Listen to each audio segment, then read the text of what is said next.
We begin with the much-anticipated South Korea-China summit today. President Park Geun-hye sat down with her Chinese counterpart Xi Jinping, meeting on the sidelines of the G20 summit. The two leaders vowed to upgrade their already highly established relations and exchange their stances on THAAD, agreeing to continue communicating on that issue. Song Ji-sun has our top story.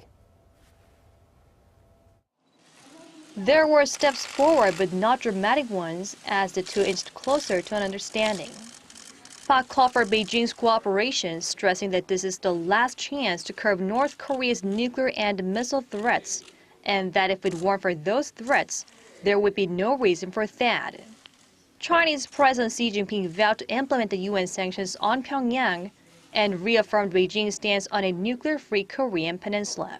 Park said that being able to deter North Korea's reckless nuclear provocations will contribute to peace and stability, which is in the two countries' common interest.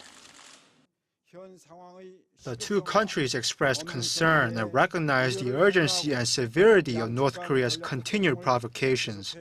As for THAAD, the two sides exchanged their basic stances and will follow up with further communication. President Xi, however, expressed opposition to the U.S. missile defense system being deployed to South Korea.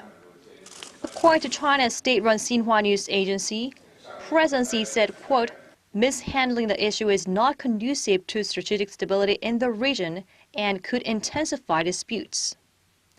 The two sides were on the same page in terms of developing bilateral relations, with next year marking 25 years of diplomatic ties.